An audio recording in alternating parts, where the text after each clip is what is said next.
agarran unas trompas que no se pueden poner ni de pie, pero el padre y la madre procuran no enterarse y dicen, jo, no seas antigua, ¿qué vas a hacer si lo hace todo el mundo? Pues mire usted, yo le diría, por lo menos no frivolice. No frivolice. Pero también estudia muy bien el plan, cómo está vinculado esos consumos de esas drogas a las salidas los fines de semana. Y no es lo mismo venir a la 1 de la mañana a casa que a las 6, porque los porcentajes se disparan de una manera absolutamente bestial. Todo eso está ahí, y yo les pido perdón porque ya voy a ir acabando porque se me pasa la hora, pero no me resisto a entrar un poquito en el tema del futuro, que yo creo que es el que más se acerca, digamos, a lo que es el asunto que hoy nos trae aquí, que es el tema de las adicciones sin sustancia. Y eso lo vinculo con también una cuestión, y no es que yo quiera presumir todo el rato de la FAD, me limito a constatar los hechos. Hace unos años, para mí, dijimos lo más importante que ha dicho nunca la FAD y que hoy es de aplicación máxima. Dijimos, hay que pasar de la sustancia a la persona. Y ahí está el secreto. Pero el secreto para lo que nos viene absolutamente igual. ¿Por qué? Porque en la experiencia que nosotros teníamos no quiere decir que no haya que tener restricciones, prohibiciones, limitaciones, todo eso claro. Pero funciona tal que así. Porque poner puertas al campo siempre es difícil. Y lo que sí funciona muy bien, pero volvemos al mago Merlín, es que cuando tienes una persona capacitada y con capacidad de análisis y crítico, pues seguramente has ganado el 90% de la batalla ya en el arranque. ¿Es más costoso en el tiempo? No sé qué, es posible. Pero eso no quiere decir que no tengamos que hacerlo. Y en este caso, cuando estamos hablando que el futuro es hoy, porque el futuro no es que hemos entrado a esta reunión y cuando salgamos ya ha cambiado hasta la calle, porque va a una velocidad espectacular. Y los jóvenes y los niños tienen unas ofertas, oportunidades delante constantemente, y yo lo digo porque mis nietos con 4 y 5 años están ahora en mi casa, y yo les veo cómo manejan las tablets y todo eso, y me quedo perplejo. Y tienen 5 años. Y digo, ¿y esto les estará complicando la vida? ¿Les estará dando una información que no están capacitados para entender? ¿Les abre los ojos a un mundo? Pues eso es solo el principio de lo que les va a llegar más cada día, que son las nuevas tecnologías, que tampoco hay que satanizarlas, porque no se trata de conseguir que las nuevas tecnologías no avancen o no lleguen, no. Se trata, en mi opinión, y esa es la gran clave, que tengamos unos jóvenes que sepan lo que hacen. Yo digo esta frase y ya prácticamente termino. Mi nieto, porque mi nieta me dice, Abu, ¿por qué no nos das la clave de la tablet? Y entonces yo le digo, déjame la tablet. Y hago así y le pongo la clave. Y dice, ¿pero por qué no nos la das? Y dice mi nieto, porque si no quiere que juguemos, pues no nos la da. Bueno, tienen que aprender, porque la tablet les ofrece muchas cosas, sí, pero seguramente muchas más de las que debería. ¿Y lo podemos parar? Seguramente no, porque está ahí, cada día va a ir abriendo un mundo de posibilidades que cuando en mi generación lo más que hacían era jugar a las chapas, pues hoy lo que tienen es acceso a Internet con sustancias legalizadas, más de 500, que pueden hacer lo que les dé la gana con ella, con vistas de pornografía, de relación, y con unas edades que no llegan ni a 10 años. ¿Y eso se arregla? Y yo creo que más que arreglarse se previene, porque prohibir lo de las tablets y todo eso lo veo complicado. Por lo tanto, los jóvenes son el eje del cambio y con esa independencia que deciden hoy en sus vidas y que además dicen, tú no me rayes, no seas abuelo, no seas pesado, porque esto es así, todo el mundo lo hace, bueno, y tienen un teléfono, y tienen una tablet, y tienen Internet, y tienen todo, y todo eso puede llegar a generar indudablemente adicciones, que son las que hoy en esta jornada se están tocando. Pero aunque no las generara, y qué suerte y qué bendito sea, pueden ponerles en riesgo indudablemente, en un riesgo serio, porque seguramente con esas edades no están preparados. Y si no están preparados es porque no lo hemos hecho bien. Por favor, hagámoslo bien. Muchas gracias.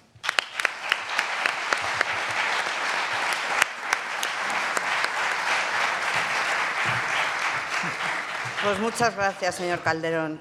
Y, si me lo permite, quisiera felicitar desde aquí a las personas de la FAD, de la Fundación de Ayuda contra la Drogadicción, por su impagable labor en el campo de las adicciones. Enhorabuena por sus campañas de prevención y por tantísimo que hacen por todos los adictos y adictas. Muchas gracias. Bueno, pues ahora volvemos al lado clínico, esta vez a los trastornos de la conducta alimentaria. Muchas enfermedades, no solo las adicciones, tienen distintas prevalencias según el sexo. Pero en el caso de estos trastornos la diferencia es abrumadora, está estrechamente ligada al sexo femenino. Hay otros datos escalofriantes. Según el Consejo General de la Psicología en España, estas conductas se inician ya a los 10 años. Este es el tema de la siguiente ponencia, que dará el doctor don Boris Rodríguez Martín. Es doctor en Psicología Clínica en la Fundación Recal. Nosotros tenemos un grupo especial para tratar los trastornos de la conducta alimentaria que lidera el doctor Rodríguez. Pero además tiene una intensa actividad en redes sociales y escribe constantemente artículos científicos. Es editor asociado de diversas publicaciones internacionales especializadas. Adelante, Boris.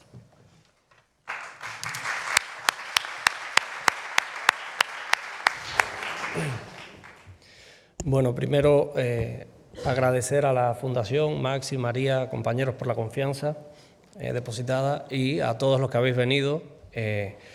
Vamos a hablar pues de un tema, yo creo que es bastante interesante, es un tema bastante, como veremos, emergente. Vamos a hablar de la adicción a la comida o adicción al comer, no se sabe bien todavía, no se sabe si es adicción, no se sabe qué utilidad clínica tiene y para quién. Pero lo cierto es que hay un problema que abordar con el tema de los alimentos y con el tema de las conductas alimentarias. Y por eso hablábamos de trastornos de la alimentación, y hay que hacer una pequeña diferenciación con la alimentación trastornada, y la voy a entrecomillar, porque lo que he querido hacer es un juego de palabras, pero creo que vale la pena pues trabajar sobre esto. Aquí hay un artículo muy interesante que es como la vuelta por aclamo popular, ¿no?, que se publicó en 2015 en la revista de de Biología y Medicina de Yale, que habla de la adicción a la comida. Y quiero resaltar, por ejemplo, cómo desde 1990 hasta, digamos, el 2008, se publicaba una media de 5 artículos por año, búsquedas en la Web of Science y distintos buscadores en PubMed, por ejemplo, y se publicaba una media de 5 artículos por año. Hoy vemos cómo esta cifra llega casi a los 80 artículos por año, y eso denota pues un poco el interés creciente que hay con respecto a este tema. No me voy a meter mucho a dar estadísticas. En esta charla voy un poco a describir el problema de forma general y sus antecedentes. Yo creo que hay que hacer un poco de historia, porque creemos que el tema con la comida es un problema nuevo. Esto es una revista, que era la revista que se editó desde 1874, creo, hasta 1914, y abordaba todos los temas de adicciones, sobre todo alcohol. Y resulta curioso que en este número de 1890, pues mucho antes, de hecho en esta época la cocaína era una medicina, se metía en jarabe, los médicos la recomendaban. Bayer todavía no había, faltaban 5 años para que Bayer lanzara la heroína como medicamento. La Coca-Cola no existía, se empezó produciendo con cocaína.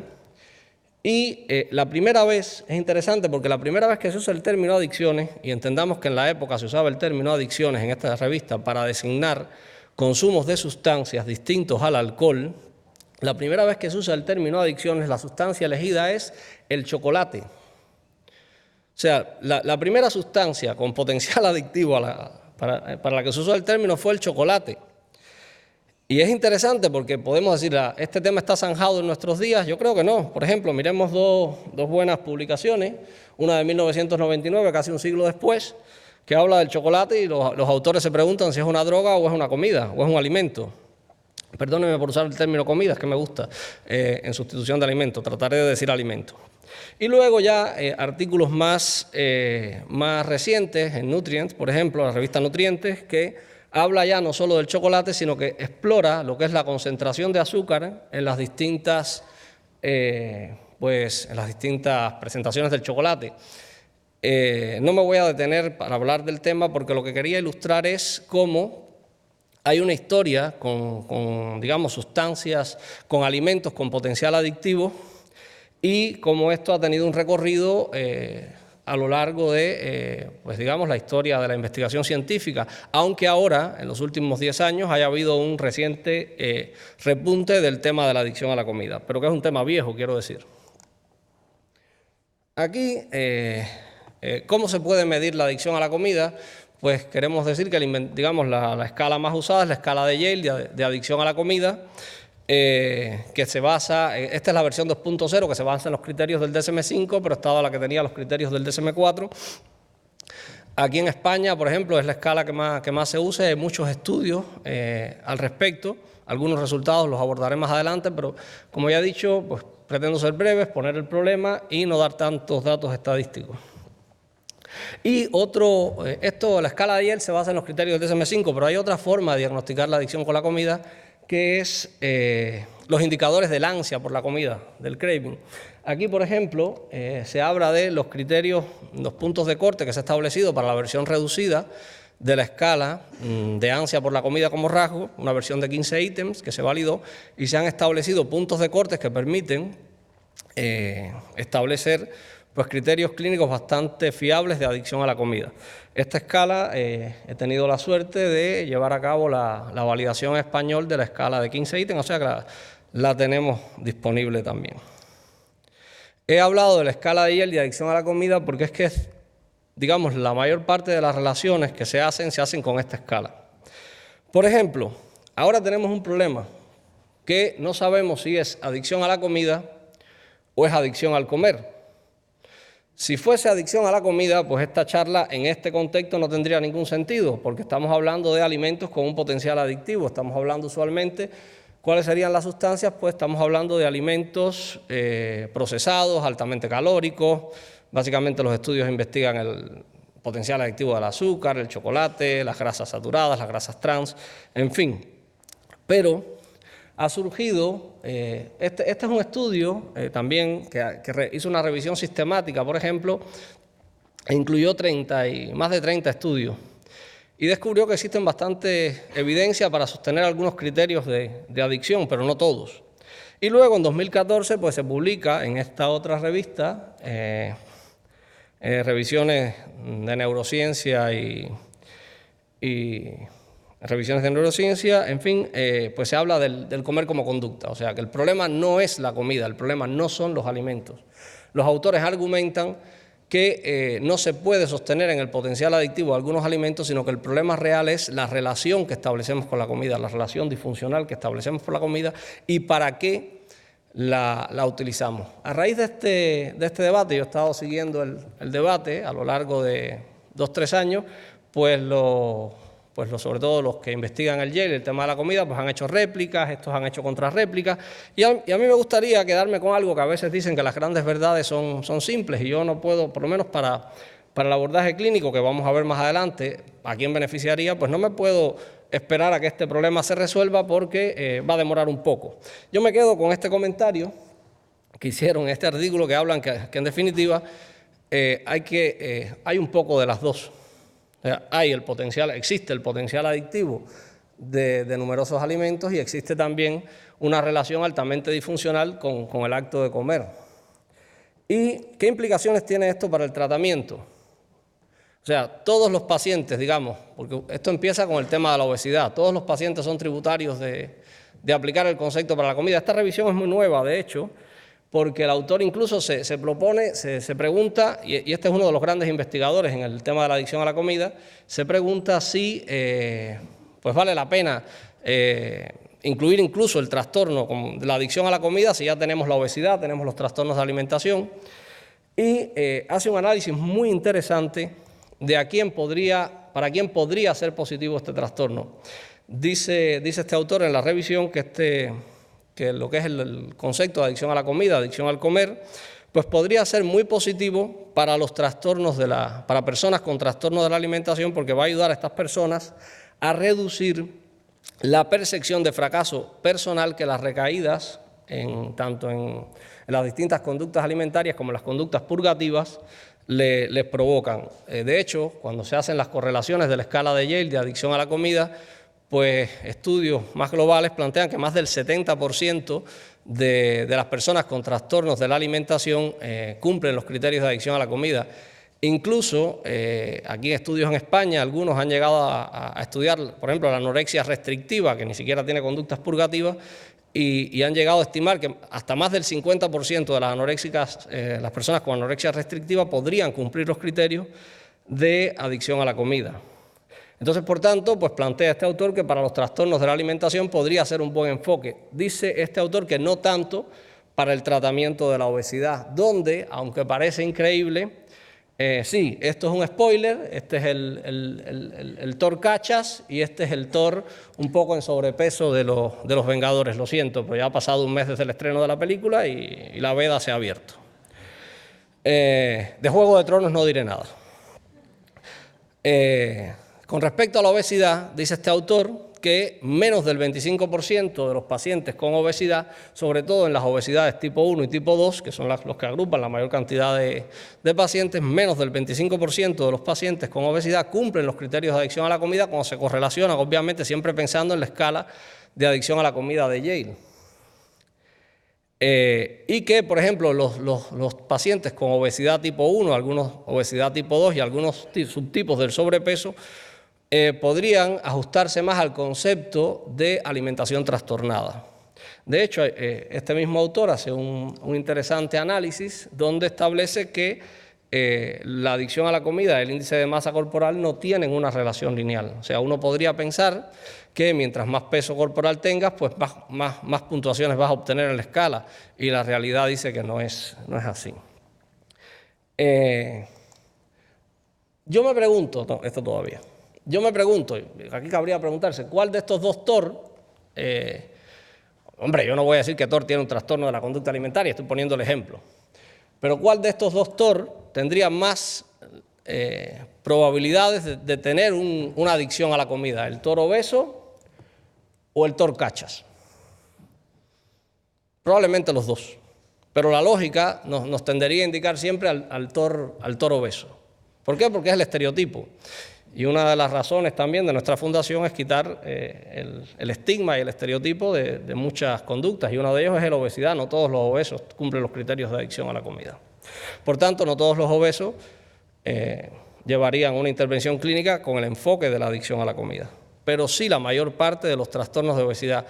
Y si digo, por ejemplo, que la anorexia restrictiva, que hay restricción, podría superar el 50%, vamos, en el trastorno por atracón, los criterios diagnósticos usando la escala de Yale, y aquí mismo en población de España, podría estar superando el 85%, 90%. ¿Y dónde viene el problema? El problema viene cuando queremos, digamos, aplicamos el enfoque médico a los problemas de la vida cotidiana. No podemos pensar que la conducta alimentaria o la alimentación esta desregulada que tenemos en nuestro día a día son versiones menos patológicas de los trastornos de la alimentación. De hecho, si las analizamos, siguen una lógica y siguen procesos totalmente o bastante diferentes. Por ejemplo, María, perdona, ¿cuánto tiempo me queda? Venga, pues comer o no comer, esa es la cuestión. La conducta alimentaria hay que entenderla. La conducta alimentaria a veces yo me la represento como el concepto de infinito. Muchas personas piensan que el infinito es algo que parte de cero y no tiene fin. El infinito es mucho más aterrorizante porque es algo que no tiene inicio y no tiene final. Entonces, pues la conducta alimentaria no se puede partir de comer algo a sobrealimentarse o darse atracones. La conducta alimentaria parte del acto de no comer. Parte del acto de la restricción. El acto de no comer es una elección que tiene que ver con nuestra alimentación. Y en este contexto, pues tenemos que diferenciar, yo decía, la alimentación trastornada, y uso el término trastornada, que no sería el correcto, sería alimentación desregulada, pero me gusta para hacer el juego de palabras más que para hacer una derivación clínica. Alimentación trastornada, pues habría que tener en cuenta aquí, por ejemplo, algunos factores como el hambre hedónica. El hambre hedónica, pues usualmente comemos en respuesta a muchos estímulos que no tienen que ver con el hambre fisiológica. Por ejemplo, viendo la tele por aburrimiento, con un alegrón en respuesta a un olor que viene de la cocina o de alguna pastelería cercana, en respuesta a algún anuncio. Pero hambre fisiológica es muy difícil que en un país desarrollado donde se come 4 o 5 veces al día se coma por hambre fisiológica.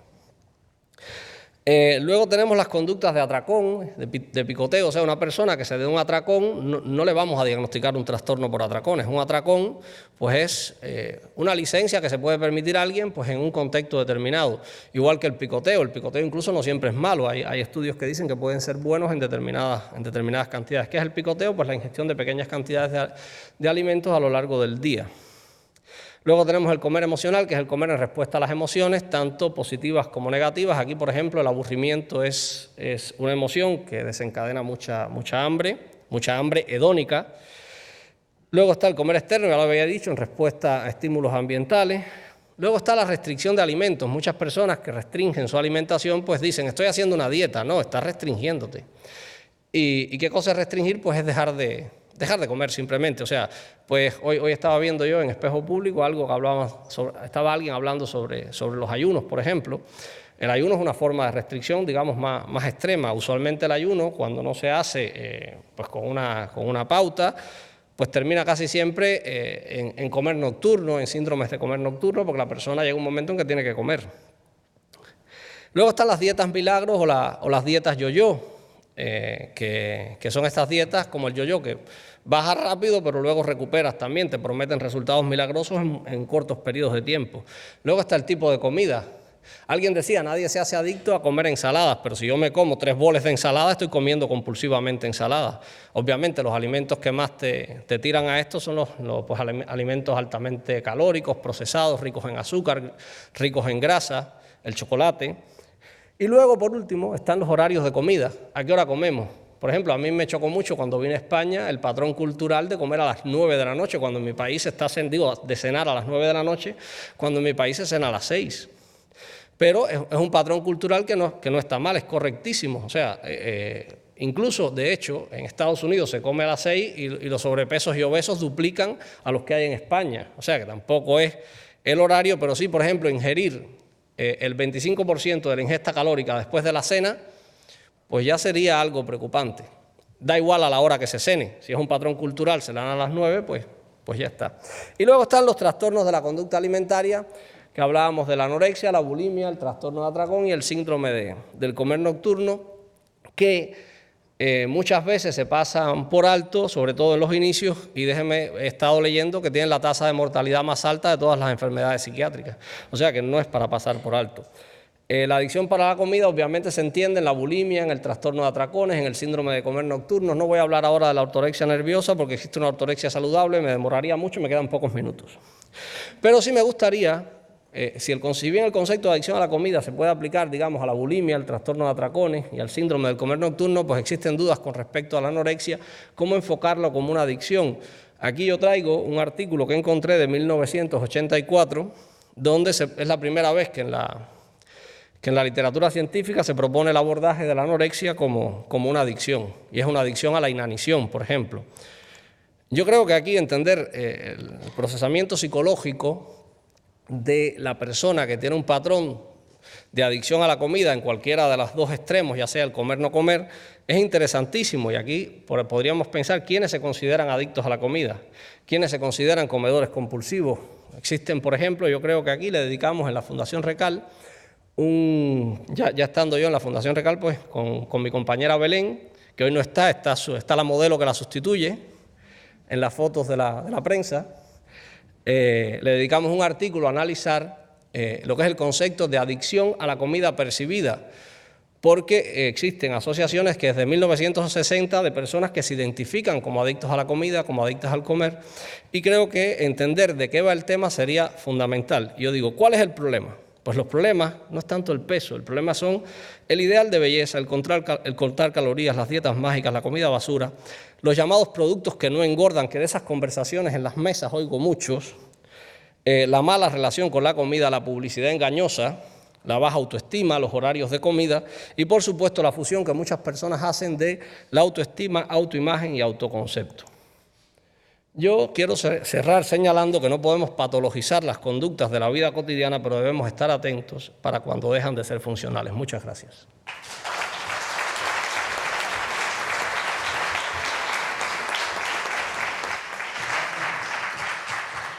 Pues gracias, Boris. La verdad es que nos vemos todos los días, pero cada vez que te escucho aportas algo nuevo. Bueno, pues siguiendo con las adicciones a comportamientos, os presento al doctor don Gabriel Rubio Valladolid. Para mí es un honor presentar a un profesional tan conocidísimo en el sector. Como muchos sabéis, el doctor Rubio es el jefe del servicio de psiquiatría del Hospital Universitario 12 de Octubre, profesor de psiquiatría en la Universidad Complutense de Madrid y presidente de la Sociedad Española de Psiquiatría Clínica.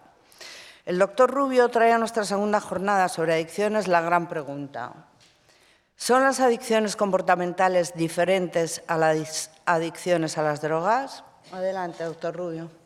Bien, buenas tardes y en primer lugar agradeceros el haberme invitado a estar aquí para ayudar a responder esta pregunta.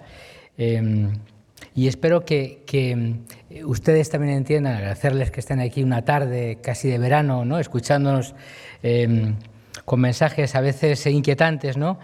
Si realmente de los 100 personas que más o menos he contabilizado que han entrado aquí, pues es posible que ustedes viniesen con la idea, ¿no?, de que yo creo que no tengo ningún problema de esto y a lo mejor vamos a hacer que cuando ustedes salgan de aquí esta tarde digan, bueno, pues es que tengo adicción a tal y adicción a cual, ¿no? Y yo voy a intentar tranquilizarles, Miren, voy a responder a la pregunta que me planteas.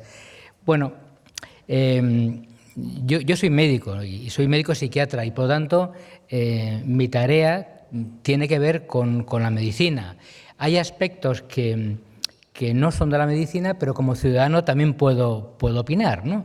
Entonces, bueno, yo un poco lo que quiero mostrarles es que realmente, bueno, cuando hablamos de adicciones conductuales, cuando hablamos de adicciones sin sustancias, ¿qué queremos decir, no? Porque como verán, pues hay prácticamente una amplia terminología donde pues prácticamente los que estamos aquí, donde yo me incluyo, pues saldríamos con 2, 3 adicciones de media. Y yo creo que como médico, pues debo decirles que no, que la mayor parte de ustedes espero que no tengan casi ninguna o ninguna adicción. Voy a hablarles de una manera sencilla, ¿no?, de cuáles son los mecanismos neurobiológicos que están en las adicciones con sustancia, para que podamos ver cuáles son las diferencias de las otras respecto de estas, ¿no? Bueno, los clínicos generalmente tenemos una manera de estudiar las enfermedades. Entonces voy a contarles cómo estudiamos las enfermedades, las adicciones con sustancia y las sin sustancia, para ver si hay elementos en común o no, ¿no? Y luego, pues, hablar de un tema que yo creo que es muy importante, que es el tema de la impulsividad, que yo creo que aquí todos más o menos lo han tocado, para darles, bueno, pues alguna pincelada que yo creo que es muy interesante, a veces fijarnos un poco en el mundo animal para poder entender el mundo humano. Miren, si realmente uno, como les decía, ¿no?, se ha sentado aquí tranquilamente a escucharnos, ¿no? Y pues, por ejemplo, Boris, la palabra chocolate, ¿no? La palabra bulimia, la palabra goma de mascar. Este es un autor, Jesús de la Gándara, es un profesor universitario de Castilla-La Mancha. Entonces, en esta consideración que él hizo de clasificaciones, adicciones conductuales, ¿no?, pues adicción al sexo, adicciones a la pornografía, claro, ser un violador en serio es también un adicto, decía él, asesinos en serie. Pero bueno, tenemos más la adicción al trabajo, la adicción a las compras. Insisto, va a ser muy difícil y espero que no consideren ustedes que seguro que no tienen esta adicción, pero muchas veces nos bombardea, ¿no? Hay veces que parece que nos gusta que nos digan que esto que tienes, esto es una adicción, hombre. Hombre, menos mal, es que ya sabía yo que, ¿no? Bueno, pues lamento, pero no va a ser así, ¿eh? A los móviles, al internet, ¿no? Al ejercicio físico, al bronceado, ¿no? Cuando viene el verano, ya se encargan, ¿no?, en algún medio de comunicación, decirnos la adicción al bronceado, la tricotilomanía, arrancarse los pelos, el juego patológico, el mentir, el viajar. Es decir, ¿es posible que haya tantas adicciones? ¿Es posible? Mi respuesta es que no. Mi respuesta es que no. Pero voy a intentar explicarles por qué mi respuesta es que no. Miren, cuando un clínico con sentido común está delante de una persona que pide ayuda, ¿no?, y tiene que valorar si tiene una adicción al alcohol, al tabaco, pues hace una serie de preguntas que tienen que ver con si esa persona ha ido aumentando, en el caso del alcohol, la dosis, si esa persona, como consecuencia de ir aumentando la dosis, a veces tiene intoxicaciones, como consecuencia de ir aumentando la dosis, pues le han llamado la atención en casa, en el trabajo, y ha hecho algún intento por no beber tanto o beber menos, o incluso por no beber en alguna época. Hay veces que lo ha conseguido, pero otra vez ha vuelto a beber. Hay veces que se puede levantar por la mañana con un cierto temblor, eso es síndrome de abstinencia.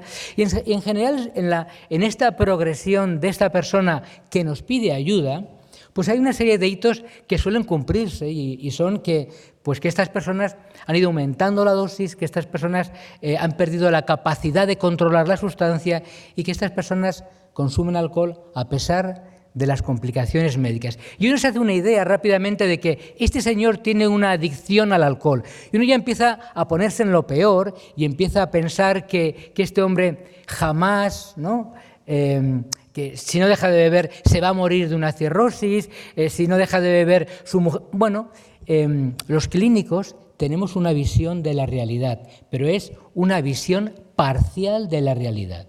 Porque un clínico como yo, en lugar de estar en una consulta como la donde estoy en 12 de octubre, si se dedicara a hacer estudios epidemiológicos y se dedicase a ir a las casas de las personas, a hacer entrevistas, y si este tipo de preguntas, se daría cuenta que hay personas que no han pedido ayuda por su problema por alcohol, pero también cumplirían criterios. Y se daría cuenta este otro, en lugar de yo, se daría cuenta de que las personas que tienen problemas por el alcohol y que a veces no piden ayuda, no tienen los mismos problemas que ve el doctor Rubio o el doctor Verdura en su consulta. Por lo tanto, la realidad es muy tozuda, es muy diversa, es muy heterogénea, y muchas veces cuando tenemos una visión de qué es una adicción, nos estamos pensando en el alcohol, y hay muchos tipos de personas con alcohol. Y en muchas ocasiones, como antes comentabais, tenemos un estereotipo de la persona adicta al alcohol, es una persona que se embriaga, es una persona borracha, y lo cierto es que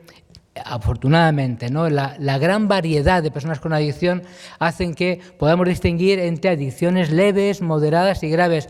Y por tanto, con esto también introduzco un matiz, ¿no? Es decir, no nos quedemos con esa idea que a veces se tenía, ¿no?, de que la adicción es un trastorno progresivo y el que no deja de beber o de fumar acaba muriendo. Eso es la visión que se tenía hace 100 años. Esa visión ha cambiado. Posiblemente ha cambiado por la intervención de médicos, psicólogos, sociólogos. Cada vez detectamos antes los problemas y evitamos las malas evoluciones que los que ya tenemos alguna edad encontramos en los pacientes. ¿Cuáles son me preguntabas, ¿hay diferencias entre las adicciones conductuales y a las drogas? Bueno, sí hay diferencias, claro, veremos, pero ¿hay puntos en comunes? Sí, claro que los hay, ¿no? Por ejemplo, las personas adictas al alcohol, adictas al tabaco, adictas a la heroína, la mayor parte de las veces siguen consumiendo las sustancias a pesar de las consecuencias negativas. Esto es lo mismo como antes el doctor Verdura nos contaba, para el tema del juego, o cuando Boris nos hablaba del tema de la comida. Pues posiblemente sí, es decir, que el jugador sigue jugando a pesar de las consecuencias negativas que tiene en su vida de relación, en su bolsillo, en su trabajo. El otro problema que es común a ambas adicciones son las dificultades en el autocontrol. Tanto el jugador que tú hablabas, Ernesto, antes, como las personas que tienen problemas con la bebida, claro que han hecho intentos o por jugar menos o por beber menos, y al final se les suele escapar esa conducta de su control. Al final acaban o jugando o bebiendo más de lo considerado o bebiendo antes de lo que estaba previsto, ¿no? Tienen el tema del craving, del deseo, de la urgencia, de la apetitividad. Eso también es común tanto a las adicciones conductuales como a las drogas. Y luego el otro aspecto, la compulsión. la repetición, ¿no?, de esa conducta a sabiendas, ¿no?, de que es algo que le está perjudicando. Hay un autor, que no recuerdo el nombre, que dice que el verdadero drama a veces de los alcohólicos es beber aquello que no querrían beber, ¿no? Entonces, este es digamos, elementos en común que tienen unas adicciones a las otras. Antes, comentaba el doctor Verdura, que hay un circuito, que es el circuito de la recompensa, que es un circuito, simplemente que sepan que en nuestro cerebro, en el cerebro más reptiliano, como comentaba él, hay un circuito de la recompensa que va del área tegmental ventral, el núcleo accumbens y la corteza prefrontal, y prácticamente todas las drogas de abuso, de una manera u de otra, actúan sobre ese circuito. Y ese circuito es fundamental, ¿para qué? Pues como antes comentaba Ernesto, porque ese circuito es el que, de alguna manera, de fábrica, venimos con un aprendizaje que nos lleva a mamar del pecho cuando hay que hacer un esfuerzo y todavía no sabemos si hay premio o no, mamamos del pecho de nuestra madre, es decir, que comemos, bebemos, copulamos y tenemos relaciones sociales sin saber si hay premio.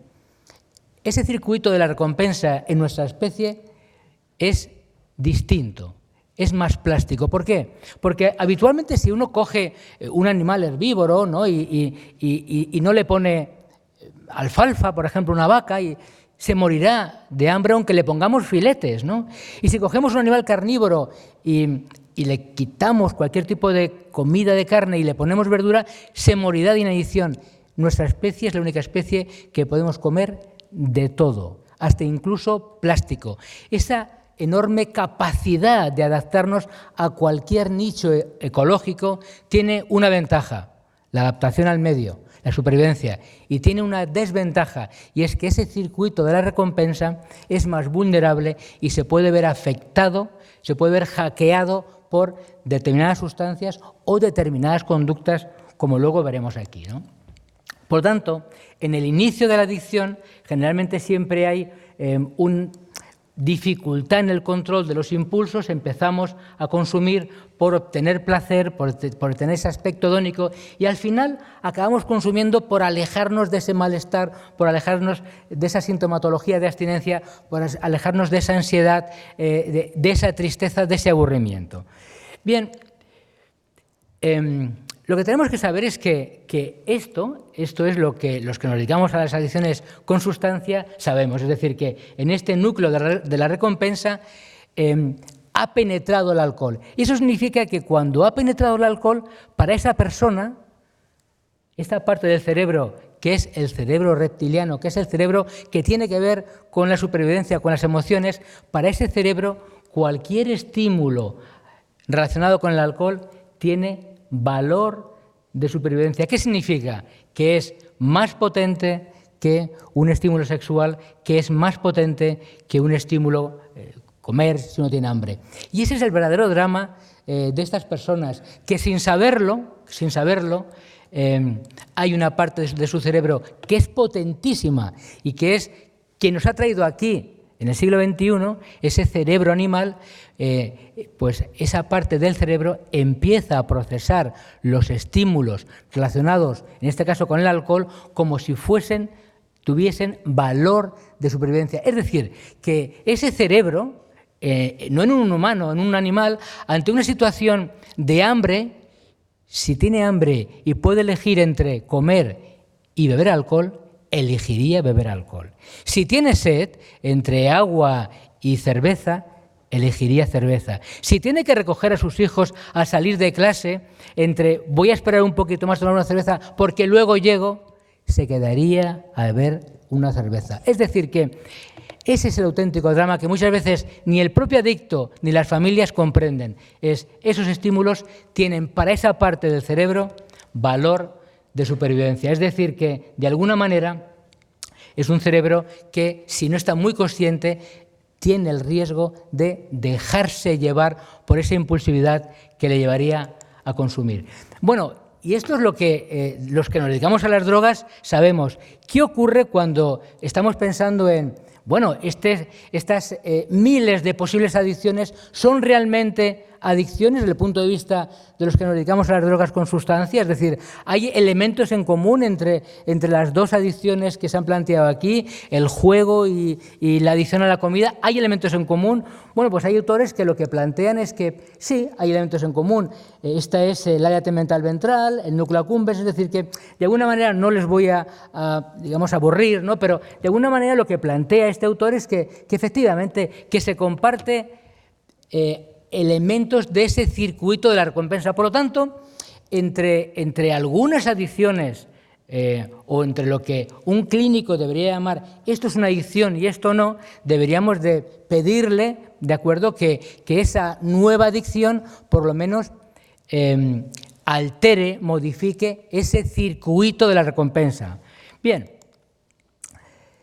este es el auténtico problema que a veces tenemos los clínicos, que desde que empezamos a aprender hasta que nos convertimos en adictos, pues bueno, hay un momento donde no está claro cuándo somos adictos y cuándo no. Hay una zona donde es muy difícil el diagnóstico. Por eso el señor Calderón, cuando decía no me importa tanto quién va a ser adicto o no, sino ¿qué nos perdemos en el camino? Esto es lo que, en esta zona de transición, es donde tenemos que estar atentos los que no son clínicos, ¿no?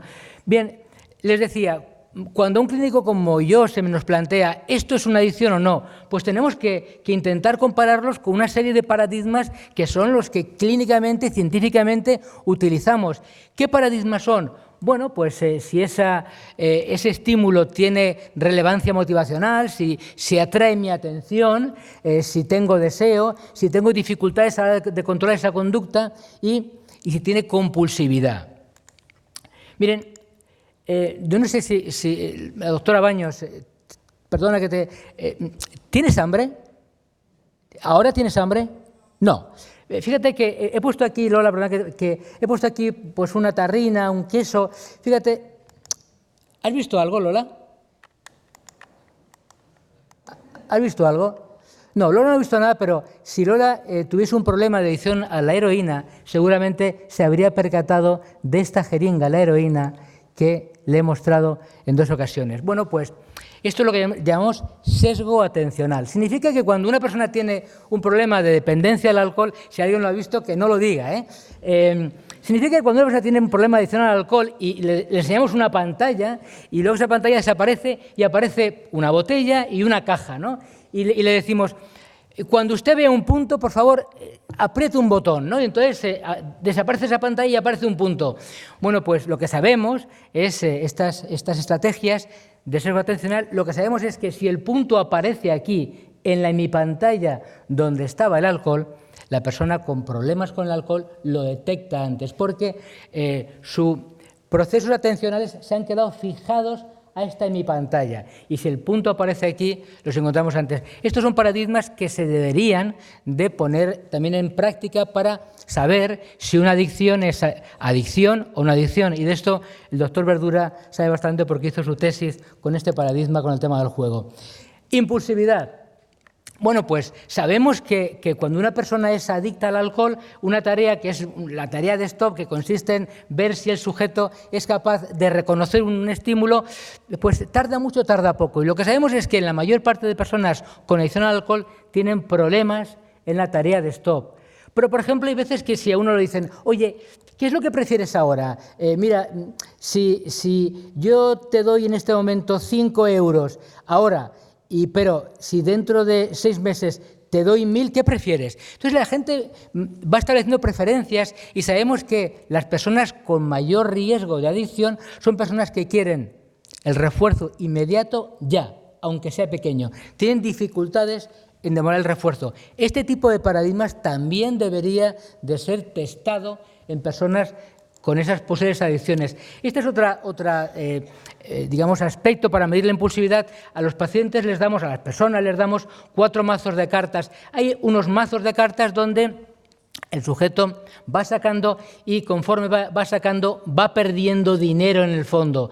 Pero hay cartas que pueden ir de $100 a $1.250. Y en estos otros mazos de cartas, lo cierto es que las ganancias por carta están en torno a 50 y las ganancias entre 50 y 250.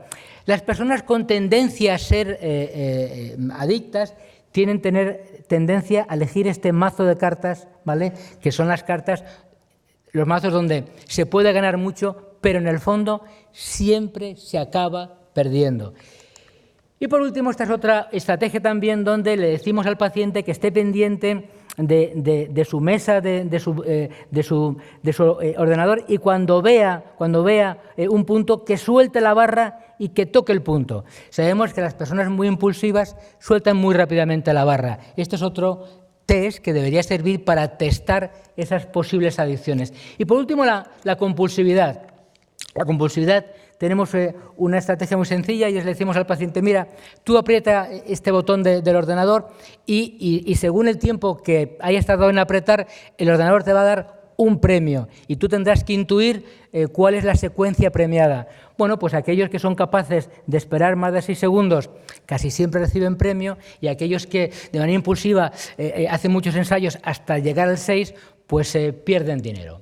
Vale, bien, por lo tanto, si estos paradigmas son los que como científicos tenemos que comprobar en las adicciones, y he puesto aquí el juego patológico, Internet, juegos, la comida compulsiva de Boris, el sexo compulsivo, pues uno lo que se da cuenta es que el paradigma de sesgo atencional está presente en todas, pero está presente hasta incluso en aquellas 2 mamás que están allí con sus 2 niños, que cuando se quedaron embarazadas no hacían más que ver mamás embarazadas por todos lados, o el señor que se compró un coche amarillo y se lo ha comprado amarillo y no deja de ver coches amarillos. El sesgo atencional tiene un componente emocional y no es extraño que lo encontremos en todas las adicciones, en las mamás embarazadas y en los señores que se compran un coche amarillo. Pero cuando hablamos de la impulsividad, de estas pruebas un poquito más sofisticadas, nos damos cuenta de que bueno, pues no en todo el mundo hay, no en todas las posibles adicciones se cumple el paradigma. Y si ustedes se dan cuenta, la única trastorno que cumple con los 3 criterios, como científico de lo que hoy entendemos por adicciones, es el juego patológico, que curiosamente es la única que está aceptada por la Sociedad Americana de Psiquiatría. Por lo tanto, de alguna manera, el resto de las adicciones comparten algunas, pero el juego patológico es aquella que comparte todos los paradigmas. Por eso no se extrañen de que los científicos entendamos que para llegar a la categoría de enfermedad, de trastorno, haya que cumplir una serie de criterios. No significa que el que no los cumpla no le pasa nada, como antes decía Calderón. Claro que pasan cosas, pero nosotros los clínicos tenemos que ser serios y llamar las cosas por su nombre sin caer en esta especie de populismo. Y entonces, bien, de alguna manera lo que intentamos es que esto, que es cómo influye el ambiente en el consumo de drogas, lo que intentamos es que se entienda que las adicciones sin sustancias, pues en las realmente adicciones sin sustancias, el ejemplo es muy parecido, la influencia del ambiente, de la biología. Pero quiero aprovechar los últimos 3 minutos para decirles, vale, ustedes me dirán, doctor Rubio, nos queda claro, ¿no? Para los clínicos solamente el juego patológico es una adicción. Lo que ha dicho Boris es especulativo, a lo mejor dentro de unos años, y lo que ha dicho Calderón, bueno, no hace falta ser adicto, teniendo malos hábitos, como yo ponía ahí, pues a lo mejor también hay problemas, que los hay, ¿no? La cuestión está en que como les decía aquí, bueno, está el tema de que la impulsividad está en todas, ¿no? Entonces, es verdad que se ha puesto mucho el acento en los últimos años en controlar la impulsividad. Y aquí viene mi reflexión. Miren, un autor, premio Nobel, decía que las variaciones genéticas en rasgos de la personalidad, como la impulsividad, realmente no hay ningún nivel óptimo. Es decir, que no hay buenos impulsivos y malos impulsivos, decía él, ¿no? Y decía él también que la impulsividad puede ser adaptativa. Es decir, si realmente la impulsividad, estos paradigmas tan sofisticados que les ponía, la impulsividad puede estar en la base de las auténticas adicciones y seguramente que está en la base de las no auténticas adicciones, entonces tenemos un problema. ¿Qué hacemos con la impulsividad, ¿no? Porque dicho así, uno diría, acabemos con la impulsividad, démosle a todo el mundo antiimpulsivos, solucionar el problema. No, no es tan fácil. Bien, les traigo un precioso pájaro que es, no me he vuelto loco, no se preocupen, es el carbonero común. ¿Por qué lo traigo? Porque me sirve, porque es un pájaro que está ampliamente distribuido en Europa y en Asia, no emigra, es sedentario y permite que aquellos que se dedican a estudiar la conducta animal pues lo puedan estudiar. ¿Y por qué lo traigo? Porque es un ave que es bastante agresiva. Muchas veces impulsividad y agresividad van juntas. Por lo tanto, voy a explicarles cuál es la experiencia que los que se dedican a estudiar la conducta animal nos comentan sobre para qué sirve esta conducta impulsiva, agresiva de esta maravillosa ave, ¿no? Miren, cuando en los bosques donde están estos pájaros, si hay una época de crisis, una época de pocos alimentos, las hembras impulsivas, pues, bueno, que tienen como misión buscar alimentos, pues si hay escasez de alimentos y esta hembra es muy impulsiva y tiene que intentar buscar, ¿no?, cualquier cosa para hallársela a sus polluelos, pues una hembra impulsiva en un bosque donde ha habido problemas incrementa la supervivencia de sus polluelos. Si es el macho, el impulsivo, el macho que tiene que pelearse con los demás por ganar territorio, pues es muy posible que en ese deseo de pelearse con los demás para ganar territorio, sabemos que disminuye la supervivencia de sus polluelos. Es decir, que ante una misma situación, si faltan alimentos, la hembra consigue, siendo impulsiva, aumentar la supervivencia, el macho no. Pero ¿qué ocurre si en ese bosque ha habido un buen año y hay abundancia de alimentos y muchos insectos? Pues una hembra impulsiva que, insisto, se pega con las demás, disminuiría la supervivencia de sus polluelos. Sin embargo, el macho impulsivo, que intenta tener mucho terreno para que haya muchos insectos y comer, incrementa la supervivencia. Es decir, lo que les quiero transmitir es que, de alguna manera, la impulsividad no es ni buena ni mala, depende del contexto. ¿Y qué ocurre con, no pájaros, con humanos?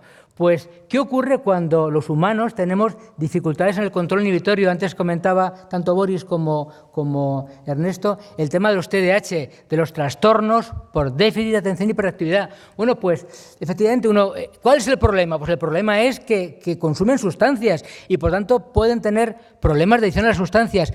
Pero ¿hay alguna ventaja como especie en que una persona sea inatenta, sea impulsiva? Claro que la hay. Mayor interacción con otras parejas, mayor aumento de contactos sexuales y mayor incremento de la natalidad. Muy posiblemente serán embarazos a lo mejor no deseados, pero esta es una realidad incontestable, son datos que están ahí. ¿Qué ocurre, por ejemplo, con otro tipo de impulsividad? Aquel joven que lo quiere siempre probar todo, experimentar todo, ¿no? El que siempre, ¿no?, el más listo del grupo, ¿no? El que cuando te ofrece un pitillo ya te está diciendo cómo te lo tienes que fumar para no toser. El que cuando te dice tómate esta cerveza, te dice cuidado que se te va a salir la espuma por la nariz, ¿no? El listo de turno, ¿no? Pues el listo de turno justamente es una persona que lo hemos admirado todos en el grupo, ser buscador de recompensas, te posibilita probarlo todo antes y te genera un aumento en tu estatus social, en la valoración. De hecho, la mayor parte de muchos líderes de estas personas, de estos jóvenes que se reúnen en torno a un botellón, pues muchas veces el listo que yo digo es aquel que lo ha probado antes, en lugar de con 14 con 13 años, y ya tiene una experiencia adquirida y tiene un estatus social. Por tanto, ¿la impulsividad para qué sirve? Pues sirve, es un riesgo, pero sirve también para que la gente que hace publicidad diga, ¿cómo puedo conseguir que una persona impulsiva, que son los que me interesan para que beban, estén atentas a mi campaña publicitaria? Pues si ustedes se fijan, son colores llamativos, en escorzo, con imágenes provocativas. Seguramente esta y esta. Seguramente si pusiéramos la imagen de una cerveza tomada con tranquilidad en un sitio, seguramente las personas a las que se dirigen las campañas de publicidad no tendrían éxito. Por lo tanto, si le damos la vuelta, si intentamos hacer prevención con aquellas personas que son impulsivas, deberíamos de sensibilizar a través de los medios de comunicación para que no sean campañas tan agresivas para que la gente beba o utilizar las mismas estrategias para que la gente no beba. Bien, por lo tanto, y con eso termino, creo que las adicciones de conducta representan, como antes se ha dicho aquí, un grupo muy heterogéneo. Como clínico tengo que tranquilizarles, tengo que decirles que posiblemente la mayor parte de ustedes no tengan ninguna adicción ni con sustancia ni sin sustancia, pero aquellos problemas con los que ustedes se identifican seguramente son malos hábitos. Y para tratar malos hábitos, pues seguramente, vamos, casi con toda seguridad, no hace falta ir al médico. Hay que leer, dejarse asesorar y que, desde el punto de vista de la impulsividad, es verdad que la impulsividad está en la base de muchos trastornos adictivos, pero la impulsividad no es ni buena ni mala, depende del contexto. Y el contexto muchas veces no se trata ni con pastillas ni con psicoterapia, se trata de una manera integral, donde el ambiente es muy importante. Y eso es todo. Muy buenas tardes y muchas gracias.